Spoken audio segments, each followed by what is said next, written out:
بسم اللہ الرحمن الرحیم۔ کہتے ہیں کسی جگہ ایک شخص رہتا تھا جس کے 3 بیٹے تھے۔ اس شخص نے اپنے ان تینوں بیٹوں کے نام عبداللہ رکھے ہوئے تھے۔ دن گزرتے رہے حتیٰ کہ اسے مرض الموت نے آن لیا۔ اس نے اپنے تینوں بیٹوں کو بلا کر وصیت کی کہ عبداللہ کو وراثت ملے گی، عبداللہ کو وراثت نہیں ملے گی اور عبداللہ کو وراثت ملے گی۔ اس کے ساتھ ہی اس کی روح قبض ہو گئی۔ یہ خود تو فوت ہو گیا مگر اپنے بیٹوں کو حیرت میں ڈال گیا کہ کیسے فیصلہ کریں، کن 2 عبداللہ کو وراثت ملے اور کس ایک کو نہیں ملے گی۔ تینوں نے فیصلہ کیا کہ شہر جا کر قاضی سے اپنا مسئلہ بیان کریں اور اس سے کوئی حل مانگیں۔ تینوں اپنے زاد راہ کے ساتھ شہر کے لیے عزم سفر ہوئے۔ راستے میں انہوں نے ایک ایسے شخص کو دیکھا جو اپنی کسی گمشدہ چیز کو تلاش کرتا پھر رہا تھا۔ ان بھائیوں کو پوچھنے پر اس نے بتایا کہ اس کی اونٹنی گم ہو گئی ہے جسے وہ تلاش کرتا پھر رہا ہے۔ ایک عبداللہ نے پوچھا، کیا تیری اونٹنی ایک آنکھ سے کانی تھی؟ اس آدمی نے کہا، ہاں ایسا ہی تھا۔ دوسرے عبداللہ نے پوچھا، کیا تیری اونٹنی ایک ٹانگ سے لنگڑی تھی؟ تو اس آدمی نے جلدی سے کہا، بالکل صحیح، میری اونٹنی واقعی ایک ٹانگ سے لنگڑی تھی۔ تیسرے عبداللہ نے اونٹنی کے مالک سے پوچھا، کیا تیری اونٹنی کی دم کٹی ہوئی تھی؟ تو اس نے خوشی سے کہا، بالکل ٹھیک، میری اونٹنی کی دم بھی کٹی ہوئی تھی، بس اب جلدی سے بتا دو میری اونٹنی کہاں ہے؟ تینوں عبداللہ نے مل کر جواب دیا، باخدا ہمیں آپ کی اونٹنی کے بارے میں کوئی علم نہیں، ہم نے اسے ہرگز نہیں دیکھا۔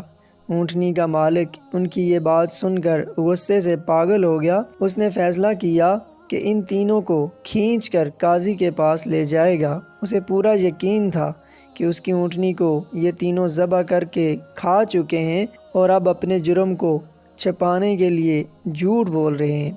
اونٹنی والے نے جب تینوں کو اپنا ارادہ بتایا تو انہوں نے کہا، ہمیں کوئی اعتراض نہیں کیونکہ ہم خود بھی قاضی کے پاس ہی جا رہے ہیں۔ جب یہ چاروں قاضی کے پاس پہنچے تو اونٹنی والے نے قاضی سے اپنا قصہ بیان کیا۔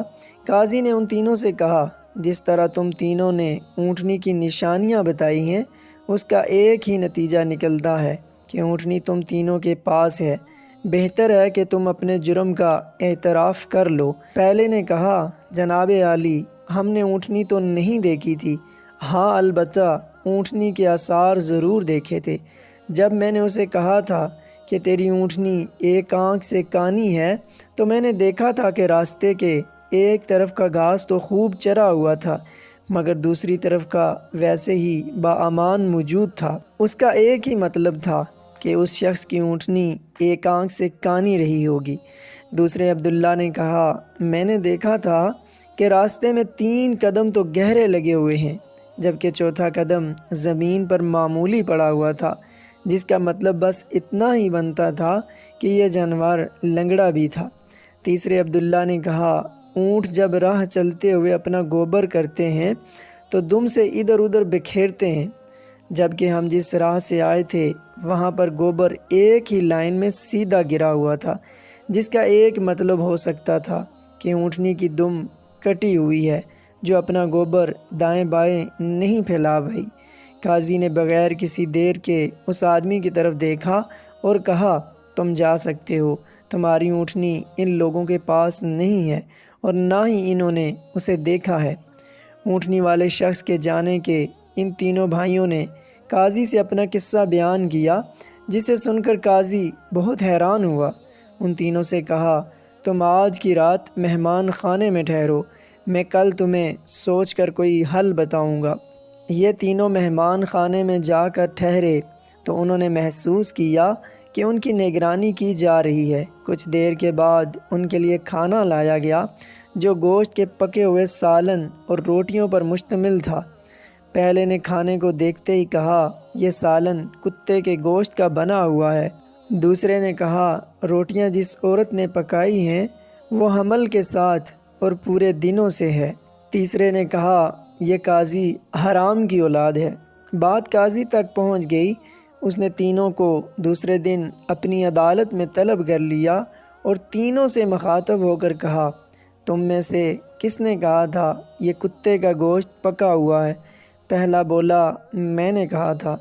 قاضی نے باورچی کو بلوا کر پوچھا تو اس نے اعتراف کیا کہ پکانے کے لیے کچھ نہیں تھا، تو اس کو شرارت سوجی اور اس نے کتا مار کر اس کا گوشت پکایا اور ان کو کھانے کے لیے بھجوا دیا۔ قاضی نے پہلے سے پوچھا، تمہیں کیسے پتہ چلا یہ گوشت کتے کا ہے؟ تو اس نے بتایا، گائے، بکری یا اونٹ کے گوشت کے نیچے چربی لگی ہوتی ہے، جبکہ یہ سارا چربی نما تھا جس کے نیچے کہیں کہیں گوشت لگا ہوا تھا۔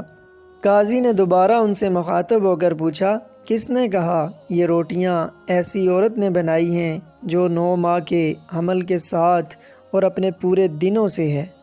جواب میں دوسرے نے کہا، میں ہوں جس نے یہ کہا تھا۔ قاضی نے پوچھا، تمہیں کیوں کر یہ لگا؟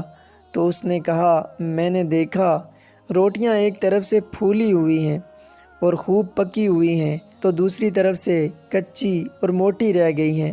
میں نے اس سے یہی اخذ کیا روٹیاں بنانے والی ایسی خاتون ہے جس سے تکلیف کے مارے زیادہ جھکا نہیں جا رہا اور وہ سامنے کی چیز بھی نہیں دیکھ پا رہی، جس کا مطلب یہی بنتا تھا کہ عورت حاملہ ہے اور روٹیاں بنانے میں تکلیف محسوس کرتی رہی ہے۔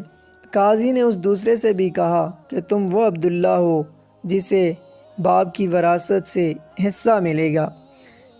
پھر قاضی نے تینوں سے مخاطب ہو کر پوچھا، یہ کس نے کہا تھا میں ولد الحرام ہوں؟ تیسرے نے جواب دیا کہ یہ میں نے کہا تھا۔ قاضی اٹھ کر اندر گیا اور اپنی ماں سے پوچھا، کیا یہ سچ ہے کہ وہ حرامی ہے؟ تو اس کی ماں نے کہا، یہ سچ ہے کہ تم حرام کے ہو۔ قاضی نے واپس آ کر اس تیسرے عبداللہ سے پوچھا، تمہیں کیوں کر معلوم ہوا میں حرامی ہوں؟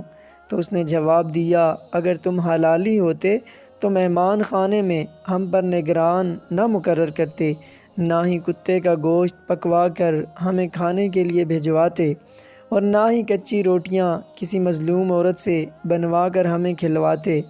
قاضی نے اسے مخاطب کرتے ہوئے کہا کہ تم وہ عبداللہ ہو جسے اس کے باپ کے مال سے ورثہ نہیں ملے گا۔ تیسرے نے حیرت کے ساتھ قاضی کو دیکھا اور پوچھا، مگر ایسا کیوں ہے؟ قاضی نے کہا، کیونکہ ایک حرامی ہی دوسرے ولد الحرام کو ٹھیک ٹھیک پہچان سکتا ہے، اور تم بھی میری طرح حرام کی اولاد ہو۔ وراثت پانے والے دونوں عبداللہ اپنی ماں کی طرف لوٹے اور دریافت کیا کہ ہمارے تیسرے بھائی کا کیا ماجرا ہے؟ تو ان کی ماں نے کہا، تمہارا باپ ایک بار صبح کی نماز پڑھنے مسجد گیا تو اسے دروازے پر رکھا ہوا پایا تھا، اسے گھر لایا، اس کا نام بھی تم دونوں جیسا عبداللہ رکھا اور اس کی پرورش کی۔